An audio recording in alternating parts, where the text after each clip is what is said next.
Hello everyone. सो आज इस video में मैं आपके साथ सॉल्व करने जा रहा हूँ नीट 2025 का मतलब इसी साल का मैकेनिक्स का एक क्वेश्चन। आइए देखते हैं कि इस क्वेश्चन में हमें क्या पूछा गया था और हमें इसको कैसे सॉल्व करना है। क्वेश्चन में हमें पूछा गया था a bob of heavy mass m, जैसे कि आप देख सकते हो कि हमारे पास एक बॉब है जिसका मास m है, is suspended by a light string of length l। इसको एक स्ट्रिंग से सस्पेंड किया गया है। The bob is given a horizontal velocity v naught as shown. जैसे फिगर में शो किया हुआ है कि बॉब को एक हॉरिजॉन्टल वेलोसिटी प्रोवाइड की गई है। If the string get slack at some point p, अगर स्ट्रिंग किसी भी p पॉइंट पर, ये जो हमारे पास p पॉइंट है यहाँ पर स्लैक हो जाती है।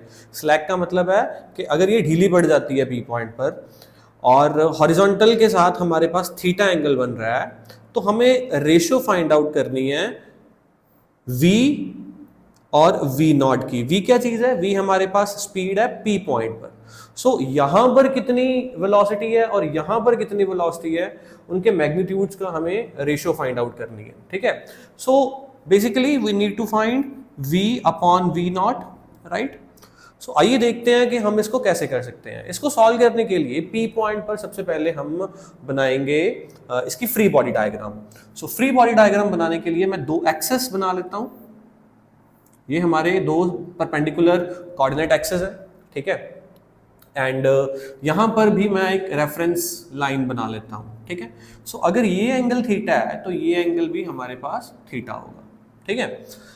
इसके बाद मैं करता हूं इनकी फोर्सेस यहां पर शो करता हूं। ये पी पॉइंट पर जो फोर्स इसकी जो वेट फोर्स लग रही है वो डाउनवर्ड डायरेक्शन में है, ठीक है। और सेंटर की तरफ जो फोर्स लग रही है वो टेंशन है। सेंटर की तरफ जो फोर्स लग रही है वो टेंशन है, ठीक है। एंड अगर ये एंगल थीटा है, ऑब्वियसली ज्योमेट्री से हमें पता चलता है कि ये एंगल भी थीटा होगा। ओके, अगर ये एंगल थीटा है तो ये एंगल भी हमारे पास थीटा होगा। फोर्सेस हमने बना ली, ठीक है। अगर हम इसके कंपोनेंट्स करें, ठीक है। जैसे कि हमारे पास ये जो वेट फोर्स है, इस वेट का अगर हम कंपोनेंट करें तो इसका एक कंपोनेंट तो इसी डायरेक्शन में बनेगा, that will be mg cos theta, और एक बनेगा परपेंडिकुलर डायरेक्शन में जो होता है mg sin थीटा, ठीक है। सेंटर की तरफ कौन कौन सी फोर्सेस लग रही हैं? सेंटर की तरफ टेंशन लग रही है और mg sin थीटा लग रही है, ठीक है।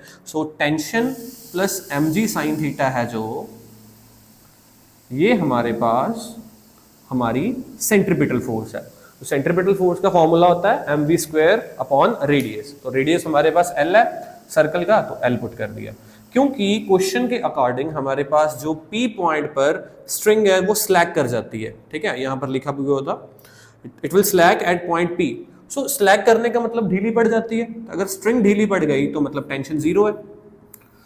जो हमारे पास इक्वेशन बनेगी that will be mg sin theta equals to mv square upon l। m cancels with l, v square की वैल्यू आ जाएगी हमारे पास gl sin थीटा, ठीक है। ये हो गई हमारे पास इक्वेशन नंबर 1। हमारे पास v स्क्वायर आ गया और अब बस हमें v अपॉन v नॉट की रेशियो है जो फाइंड आउट करनी है, ठीक है। आइए देखते हैं कि हम इसको कैसे फाइंड आउट कर सकते हैं। इसको सॉल्व करने के लिए हम लगाएंगे law of conservation of energy. यहां पर कंजर्वेशन ऑफ एनर्जी में लगाऊंगा। जैसे आपको पता ही है कि जब हम वर्टिकल सर्कल की बात करते हैं तो कंजर्वेशन ऑफ एनर्जी उसमें यूज होता है ना। ये जो हॉरिजॉन्टल लेवल है, ठीक है, ये जो हॉरिजॉन्टल लेवल है इस पर ऑब्जेक्ट की कोई भी पोटेंशियल एनर्जी नहीं है, ठीक है। तो जीरो पोटेंशियल एनर्जी मानकर चलेंगे हम। यहां पर सिर्फ काइनेटिक एनर्जी है। तो इस बॉटम मोस्ट पॉइंट पर जो हमारी एनर्जी आएगी वो होगी half m v not square, ठीक है।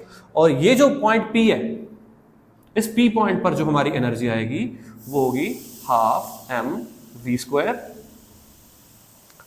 प्लस ऑब्वियसली ये और ये डिस्टेंस को अगर हम कवर करें तो पोटेंशियल एनर्जी, ये काइनेटिक है और ये पोटेंशियल है।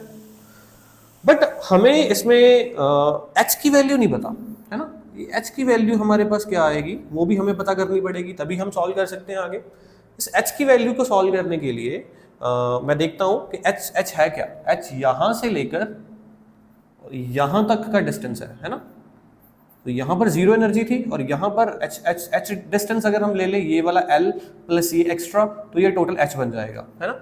सो हमारा ये मकसद है कि हम ये फाइंड आउट कर लें।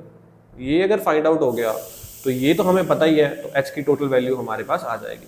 सो इसको फाइंड आउट करने के लिए मैं यहाँ पर एक ट्राइंगल ड्रॉ कर देता हूँ, ठीक है। एक राइट एंगल ट्राइंगल यहाँ पर ड्रॉ कर देता हूँ, ठीक है बेटा। सो ये ट्राइंगल आ गई। सो ये O है, ये पॉइंट P है, इसको हम Q मान लेते हैं। सो अगर मैं फाइंड आउट करूं ट्रिग्नोमेट्री से, ट्रिग्नोमेट्रिक रेशियो से अगर मैं फाइंड आउट करूं, तो ये जो लेंथ मेरे पास बनेगी ये बनेगी L साइन थीटा। जो PQ की वैल्यू है ये L साइन थीटा आएगी।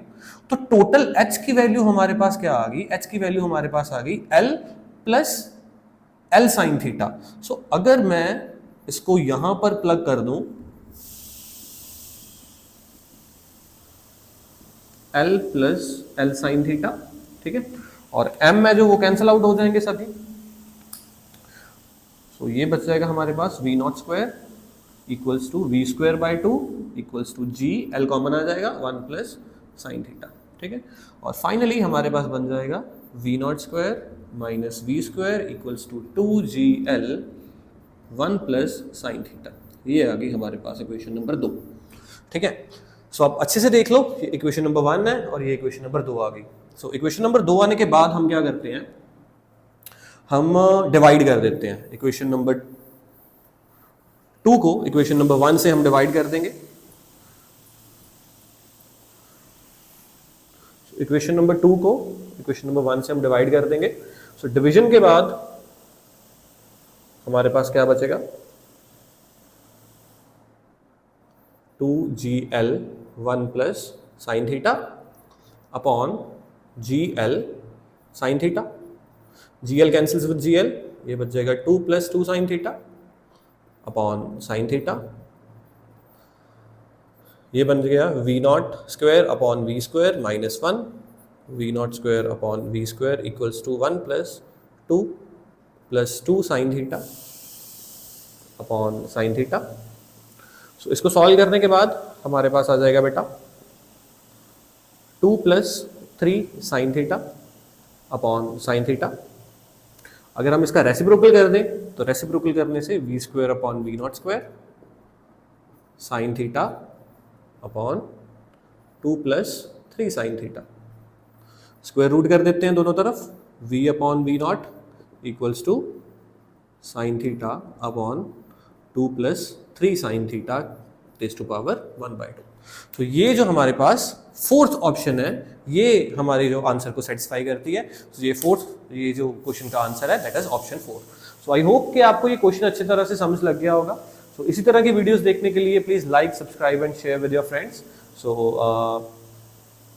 Thank you and will see you soon.